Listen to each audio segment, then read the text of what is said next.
about the Protistants. Now the Protistants have come to an end. The topic Protestants has now come to an end, and we're discussing more about the next topic, that is of Unit 1, that is Paper 3, Semester 3, Paper 5, Animal Diversity 1. Unit 1 first was Protochordates, and after Protochordates, now we are supposed to move to the next topic, that is Ergnathons. So we initially saw that Protochordates were the organisms which had the notochord, ज्याला पाठीच्या मणक्याच्या खाली जो notochord म्हणतो आपण, तो त्यांच्याकडे आहे आणि म्हणून त्यांना आपण कॉर्डेट्स असं म्हणतो. आता कॉर्डेट्स मध्ये सुद्धा मी बोलताना तुम्हाला आधी बोललो की हेमिकॉर्डेट्स, युरोकॉर्डेट्स आणि सिफेलोकॉर्डेट्स हे त्याच्यामध्ये 3 वर्गीकृत झाले. माझ्या माहितीप्रमाणे फक्त एक जरासं मला आठवतंय की आपण सिफेलोकॉर्डेट्स बद्दल बोलायचं राहिले ना, अम्फिऑक्सिस बद्दल. हॅलो स्टुडंट्स, कोणीतरी एकाने अनम्यूट होऊन सांगा मला, सिफेलोकॉर्डेट्स मी बोललोय का, अम्फिऑक्सिस बोललोय का याच्या आधीच? नम्रता, सिफेलोकॉर्डेट्स बद्दल मी बोललोय का, अम्फिऑक्सिस बद्दल? नम्रता,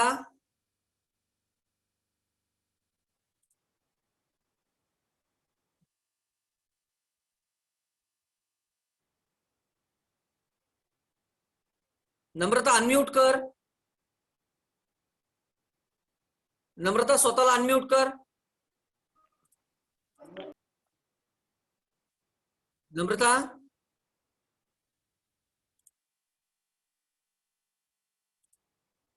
नम्रता. हा सर. सिफेलोकॉर्डेट्स, अम्फिऑक्सिस, ब्रँकिओस्टोमा बद्दल मी ह्याच्या आधीच्या पिरियड मध्ये बोललोय ना? हो सर झालाय तो भाग. झालाय ना भाग? ठीक आहे, मग काय अडचण. ठीक आहे, ओके. हो सर. म्यूट कर, स्वतःला म्यूट कर. ओके, आता आपण याच्या आधी हेमिकॉर्डेट्स, युरोकॉर्डेट्स आणि सिफेलोकॉर्डेट्स म्हणजे बॅलॅनोग्लॉसिस, हर्डमानिया आणि अम्फिऑक्सिस, ब्रँकिओस्टोमा, लॅन्सिओलॅक्टम, की ज्याच्यामध्ये सगळ्यात शेवटी आपण बघितलं की त्याच्यामध्ये नोटोकॉर्ड हा कम्प्लीट डेव्हलप झाला आहे. म्हणजे त्याच्या अँटिरियरला जो आपण वेलम बघितला, न्यूरल ट्यूबच्या बरोबर खाली डॉर्सल सरफेसला त्याचा न्यूरल ट्यूब आहे आणि न्यूरल ट्यूबच्या बरोबर खालच्या बाजूला नोटोकॉर्ड कम्प्लीट डेव्हलप झालाय. हे आपल्याला अम्फिऑक्सिस मध्ये म्हणजे सिफेलोकॉर्डेटन्स मध्ये बघतात. आपण याच्या आधी बोलताना बोललो की सिफेलोकॉर्डेट्स बद्दल त्याच्या सुरुवातीच्या काही अॅनिमल्स बद्दल आपल्याला अशा आशंका आहे की ते खरंच वर्टिब्रेट्स आहेत का इनवर्टिब्रेट्स आहेत, म्हणून आपण त्यांना अर्गनॅथन्स वगैरे वगैरे वगैरे आपण पहिल्या टॉपिक मध्ये बोलताना आपण बघितलं. आता त्यानंतर येतं तर कोण? They are agnathans. आता अर्गनॅथन्स कोणाला म्हणायचं? So where you see, agnathans is a group of animals having jawless fishes. ज्या माशांच्या मध्ये जबडा, आता मासे म्हणलं की तुम्हाला त्याचा माउथ दिसतो, अप्पर जॉ आणि लोअर जॉ, की ज्या माशांच्या मध्ये जॉच नाहीये अशा माशांना आपण अर्गनॅथन्स या सदराखाली वर्गीकृत केले. So most of them are primitive group of extinct vertebrates. सर्वसाधारणपणे अर्गनॅथन्सचा जर विचार केला, बऱ्यापैकी हे लुप्त झालेले आहेत किंवा काही स्पीसीज त्याच्या अर्गनॅथन्सच्या, ज्याला आपण गिल फिशेस किंवा बोनी फिशेस सदराखाली बघणार आहोत, हे आज अस्तित्वात आहे किंवा त्यांना कार्टिलेजिनस फिशेस सुद्धा म्हणतो.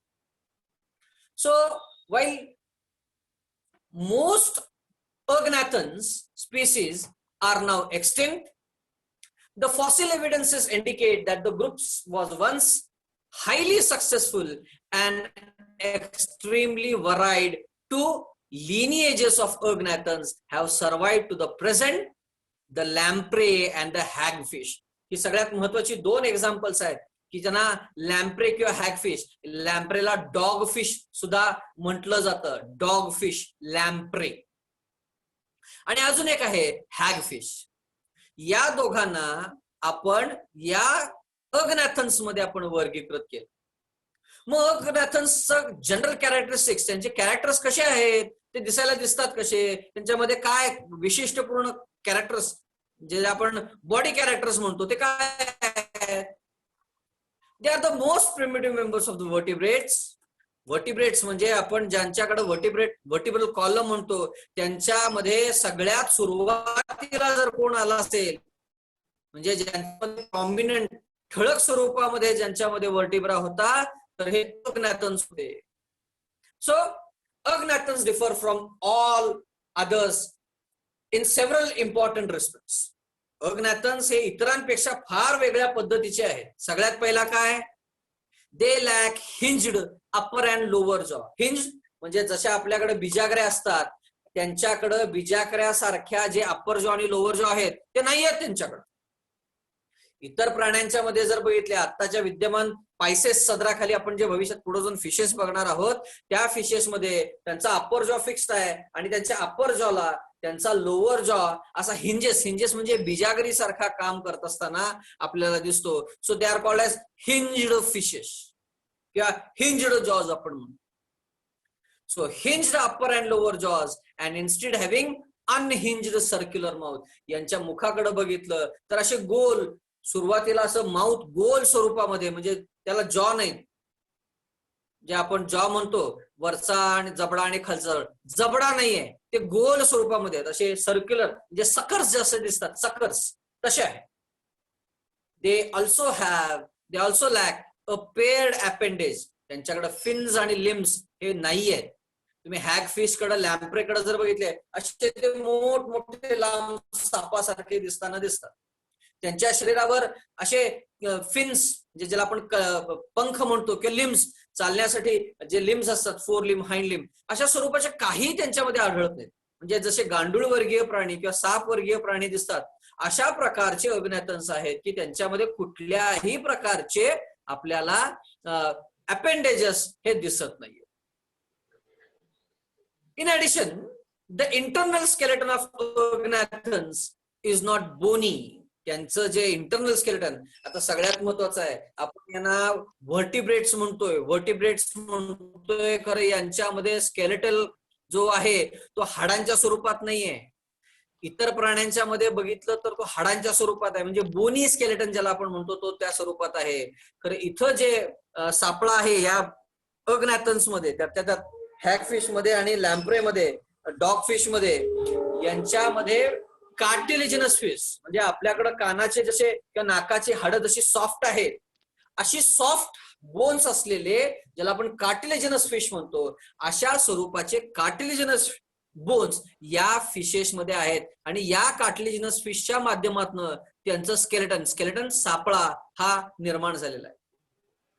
However, many extinct agnathids have extensively developed as bony plates.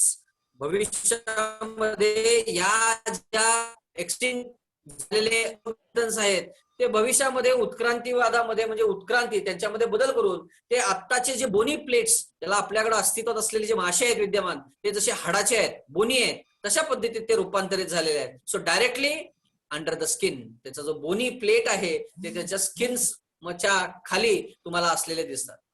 These are most often found in the regions of skulls. त्यांचा जो मेंदू, कवटी ज्याला म्हणतो आपण, त्या कवटीजवळ हाडा त्यांच्या स्किन मध्ये अशी मिसळलेली दिसत आहेत.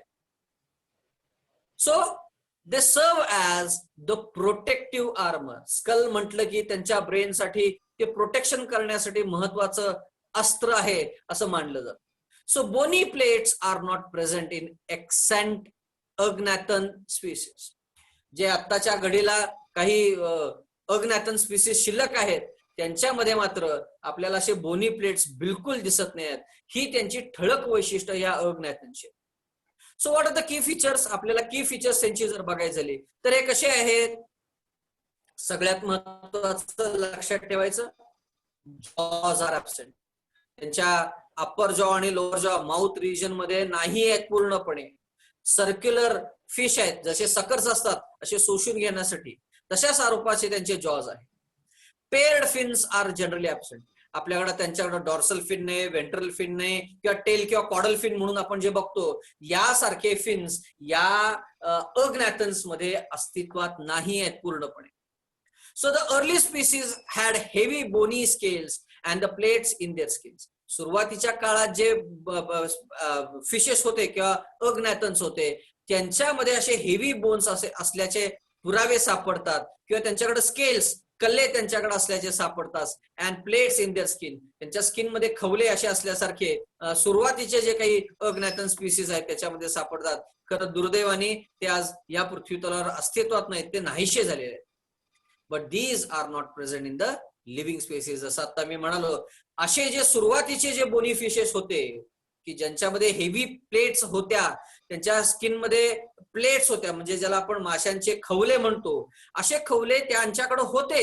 खरं असे मासे अगदी सुरुवातीच्या काळात अगदी सुरुवातीच्या काळात होते. खरं दुर्दैवाने यातला कुठलाही स्पीसीज आजच्या घडीला जिवंत नाही, हे सगळे लुप्त झालेले आहेत. आता हे आपल्याला कळतं कसं, जेव्हा आपण जीवाश्माचा फॉसिल्सचा अभ्यास करतो तेव्हा अशा स्वरूपाचे फॉसिल्स सापडले आहेत. आणि म्हणून आपण आज हे ठोसपणे सांगू शकतो की असे सुरुवातीच्या काळात जे अग्नॅथन्स होते की त्यांच्याकडे बोनी प्लेट्स आणि स्केल्स त्यांच्या स्किन्स मध्ये होते. In most cases the skeleton is cartilaginous. सर्वात जास्त आता जवळपास एक जे स्पीसीज आहेत अग्नॅथनचे, या अग्नॅथन स्पीसीज मध्ये आपण जर विचार केला तर सगळ्यात जास्त प्रमाणामध्ये त्यांच्याकडे आता कार्टिलिजिनस स्पीसीज स्केलेटन आहे. हे त्यांच्याकडे कार्टिलिजिनस स्केलेटनच आहे असं सरळ दिसतंय, म्हणजे लिव्हिंग फॉसिल, जिवंत असलेल्या प्राण्यांमध्ये. The embryonic notochord persist in the adult.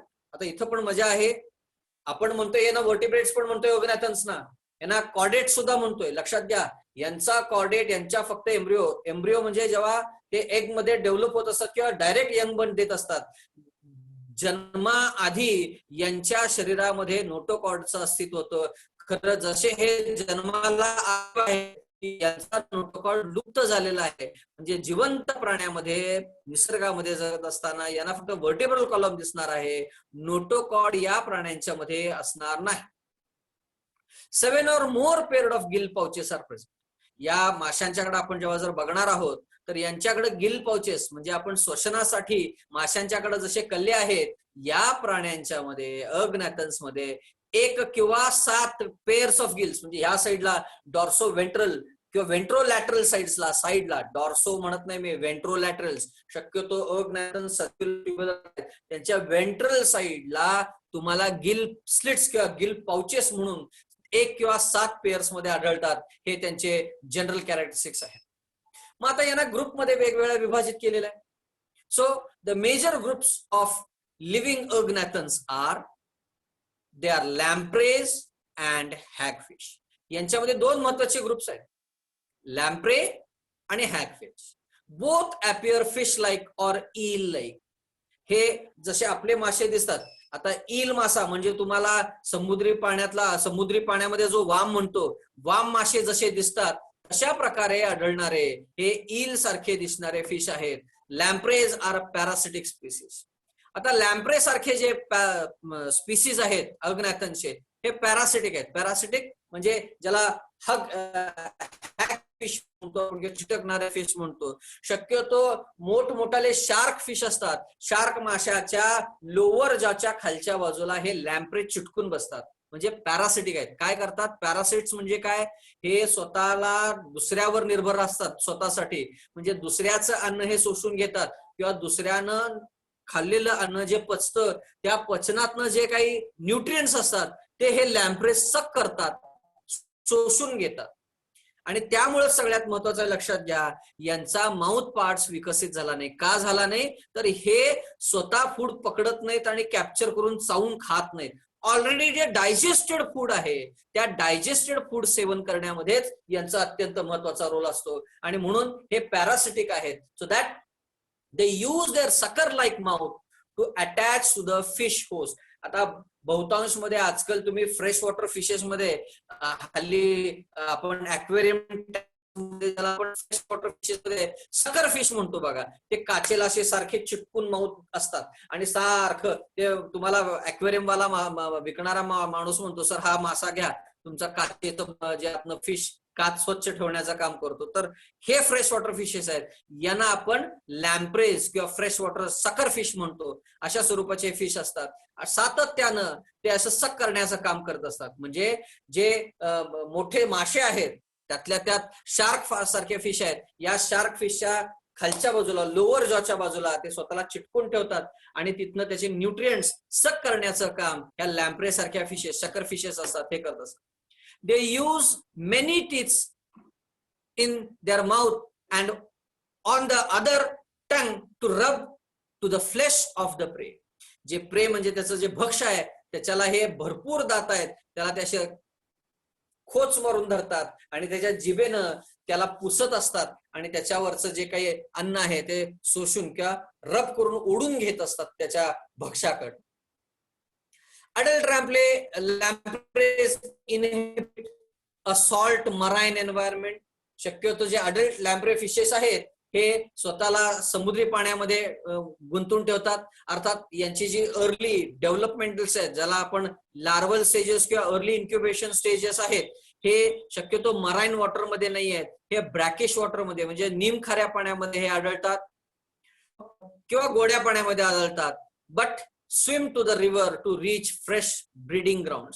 आणि पुन्हा हे जेव्हा अडल्ट्स मोठे होतात आणि जेव्हा प्रजननाची वेळ येते हे पुन्हा गोड्या पाण्याकडं म्हणजे नदीकडे यायला लागतात आणि नदीमध्ये खऱ्या अर्थाने हे प्रजनन करतात आणि तिथं त्यांची ही अंडी देण्याचं काम करतात. म्हणजे जेव्हा पिल्ली जन्माला येतात ही नदीत असतात आणि ही पुन्हा समुद्राच्या दिशेला जात असतात. So lampreys breed once only their life time.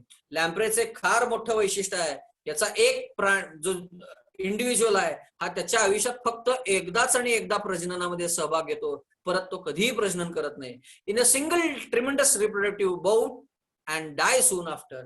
आणि याचं दुर्दैव एकच आहे, याच्या ती जी मादी आहे किंवा तो नर आहे तो एकदाच प्रजननामध्ये सहभाग नोंदवतो आणि एकदा तो काय प्रजनन झाली मादी परत दुसऱ्यांदा ती प्रजनन राहत नाही. म्हणजे जशी अंडी उगवतात की मादी मरून जाते आणि तो नर प्रजनन झाल्या झाल्या तो तिथंच मरून जातो. तेव्हा त्यांचे यंग वन्सच तिथं राहतात, बाकी कोणी पॅरेंटल केअर म्हणून यांच्यामध्ये काही आढळणार नाही. So they die soon after. Lamprey pass through an immature larval stages before metamorphosing into adults. मी तुम्हाला याच्या आधीच म्हटलं, काल जसं म्हटलं टोर्नारिया लार्वा, तसे यांच्या अंड्यातनं काही लार्वी जन्माला येतात आणि हे लार्वी तिथंच त्या गोड्या पाण्यामध्ये काही काळ राहतात आणि जेव्हा जसे जसे ते मोठे होतात तसे तसे त्या समुद्राच्या दिशेला जातात. म्हणजे लार्वल डेव्हलपमेंट लॅम्प्री मध्ये निश्चित स्वरूपात तुम्हाला दिसणार आहे. So the larva lamprey is always a fresh water. मी आत्ताच म्हटलं, जो त्याचा लार्वा आहे हा कायम गोड्या पाण्यामध्येच असतो, तो खाऱ्या पाण्यामध्ये चुकून सुद्धा जात नाही. So it grows and matures for several years before undergoing metamorphosis and migrate to the salt water habit.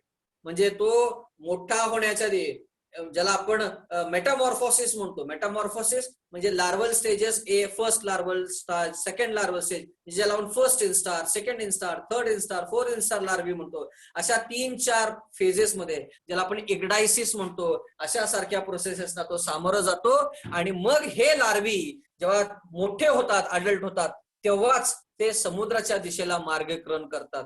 Before it was known that the larva was a larva of lamprey. It was thought that to be separate species. अगदी सुरुवातीच्या काळामध्ये जेव्हा अभ्यास चालला होता तर काही लोकांना काय वाटायचं की हा लार्वा म्हणजे एक नवीन प्रजातीच आहे. खरं जेव्हा लार्व्यांवर लोकांनी अभ्यास केला आणि त्यांना तेव्हा कळालं की लार्व्यापासून अडल्ट लॅम्प्री म्हणजे जो सकर फिश आहे हा जन्माला येतो, अज्ञातन जन्माला येतो. तेव्हा मग त्यांच्या लक्षात आलं. नाहीतर सुरुवातीला असं वाटत होतं की लॅम्प्री हा वेगळा आहे आणि हे लार्वी जे आहेत ते पूर्णपणे वेगळे आहेत. म्हणजे त्यांचं मॉर्फोलॉजिकल कॅरेक्टर सुद्धा तितकंच वेगळं होतं, हे इथं लक्षात ठेवायला आपल्याला हरकत नाही. So the larvae is of particular interest to the biologist who study vertebrate evolution. आता इथं सगळ्यात महत्वाचं आहे, जे शास्त्रज्ञ उत्क्रांतीवर अभ्यास करतात त्या शास्त्रज्ञानं ह्या व्हर्टिब्रेटचे लार्वी अत्यंत महत्वाचं योगदान आहे. का? कारण लार्वीमध्ये वेगळे कॅरेक्टर्स दिसतात, आणि त्यांच्या अडल्ट मध्ये, म्हणजे लक्षात घ्या यांच्या लार्वीमध्ये तुम्हाला वर्टिब्रल कॉलम पण दिसणार आहे, नोटोकॉर्ड पण दिसणार आहे. खरं हे लार्वी जेव्हा अडल्ट होणार आहेत त्यांचा नोटोकॉर्ड नाहीसा होणार आहे आणि अडल्ट मध्ये फक्त व्हर्टिब्रे म्हणजे व्हर्टिब्रल कॉलम असणार आहे. हे याच्यातलं सगळ्यात महत्वाचं कारण आहे. त्यामुळं ज्यांना लिंकेजेसचा अभ्यास करायचा आहे, इनव्हर्टिब्रेट्स टू व्हर्टिब्रेट्स किंवा व्हर्टिब्रेट्स म्हणजे प्रोटोकॉर्डेट्स टू कॉर्डेट्सचा जेव्हा आपल्याला अभ्यास करायचा आहे, अशा अभ्यासामध्ये तुम्हाला अज्ञातन्सचे जे लार्वी आहेत हा अभ्यासाला फार महत्वाचा दुवा तुम्हाला इथं ठरणार आहे.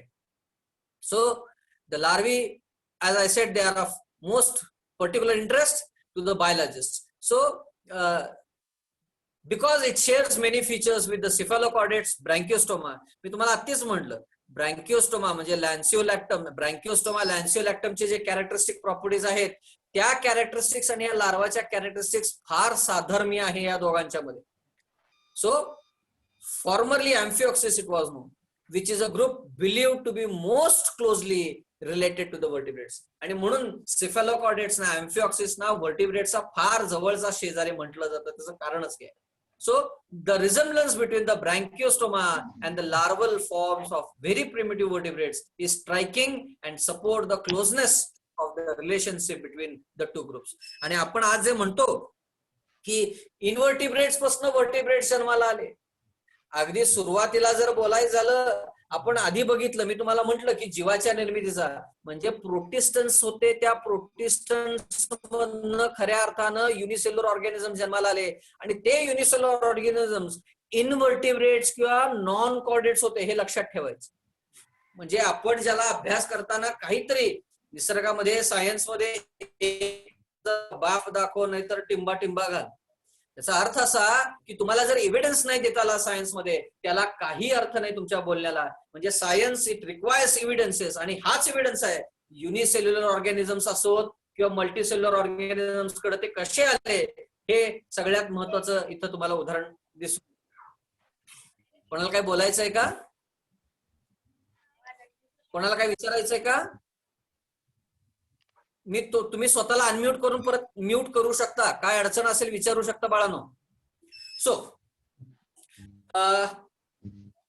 The second group of living agnathans is the hagfish.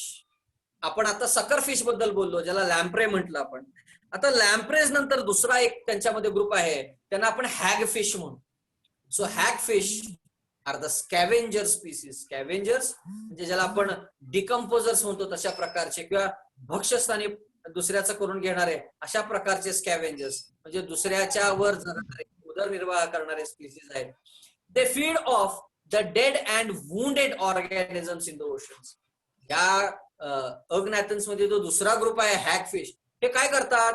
हे कोणाला मारत नाही, कोणाला पकडून खात नाही, तर त्या समुद्रामध्ये जे मेलेले मासे आहेत किंवा काही जखमी प्राणी आहेत, अशा जखम्या प्राण्यांना जाऊन चिटकतात आणि त्याचं शोषण करून घेतात आणि त्याच्यावर त्यांचा हा उदरनिर्वाह करत असतात. So they are also well known for their defence mechanism. Hagfish जे आहेत हे स्वतःच्या संरक्षणासाठी फार अग्रेसिव्ह असतात, दुसऱ्यावर अटॅक करतात. यांना जर कोणी भीती घातली, hagfish ooze out a great amount of foul slime. Slime ज्याला आपण स्लरी म्हणतो, निवळी ज्याला म्हणतो, यांना जर कोणी भीती घातली तर हे हॅगफिश त्यांच्या तोंडातनं स्लाइम टाकतात. स्लाइम तशी यांची फार घातक असते, विषारी असते, आपल्यासाठी नाही, काही तिथल्या प्राण्यांना, आणि ती तेवढी घातक असते फाऊल स्लाइम. आणि तिथनं तो पळून करण्यासाठी त्या स्लाइमचा वापर करतो, म्हणजे धुंदला करतो समुद्राच्या पाण्यामध्ये, तिथं त्याला पळून जायला संधी मिळते. तर अशा प्रकारे आपण जेव्हा या अग्नॅथन्सचा विचार करणार आहे, तर या अग्नॅथन्सचा आपण जेव्हा विचार करणार आहे, अग्नॅथन्स अशा प्रकारे स्वतःला या ह्याच्यामध्ये समावून घेतात. आता बाळांनो इथे एक लक्षात द्या, सगळ्यांनी व्हिडिओ ऑन करायला हरकत नाही. All of them you make your videos unmute. सगळ्यांनी व्हिडिओ दाखवा, मी प्रेझेंटिंग घेणार आहे. हर्षद, वैशाली, प्रतीक, प्रफुल्ल, स्वप्नील, संजीवनी, ऋतुजा, स्वाती, निलेश, प्रतीक, प्रेझेंट चालू 2 मिनिट. जय महाजन येस सर. हा कॅमेरा ऑन करा बाळांनो. Meeting येणार आहे. कॅमेरा ऑन करा. माझं झालंय पण माझं झालं ना. कॅमेरा ऑन करा. माझं त्याच्या बाहेर तसं नाही मग काय. संजीवनी देशमुख कॅमेरा ऑन करा. सूरज पवार झालाय आता सेव्ह होतो. बंद कॅमेरा केला ऑन. की असं नसतं. ओके सगळ्यांना समजतंय का बोललेलं? ऋतुजा समजतंय का? ऋतुजा समजतंय का? अरे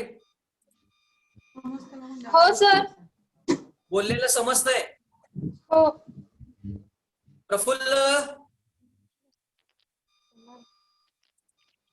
प्रफुल्ल समजतंय का? हो सर. हा तुम्हाला मुलांना कोणाला समजत नसेल हात वर करायला हरकत नाही. मुलांना कोणाला समजत नसेल त्यांनी हात वर करायला हरकत नाही. निलेश काय अडचण? सावंत नाही सर. समजतंय का? ओंकार ओंकार समजतंय का? हो सर समजतंय. उद्याच्या पिरियडला आपण क्लासिफिकेशन ऑफ ऑर्गनॅथन्स बघणार आहे. ठीक आहे. आज जनरल कॅरेक्टरिस्टिक झाले ऑर्गनॅथन्सचे. उद्याच्या पिरियडला आपण त्याचे क्लासिफिकेशन बघणार आहे आणि मग पुढच्या युनिटला जाणार आहे. काय अडचण असेल तर विचारत चला. कॉलेजच्या दिशेला जर आला तर कॉलेजमधनं लायब्ररीतनं पुस्तकं स्वतःला घ्यायला विसरू नका. एखाद्या दुसऱ्या दिवसामध्ये तुम्हाला नोट्स आपल्या व्हॉट्सअप ग्रुपवर मी टाकेन. ठीक आहे. थांबायचं का? मोजकाच वेळ राहिलाय. थांबतो मी आता. चला उद्या भेटूया.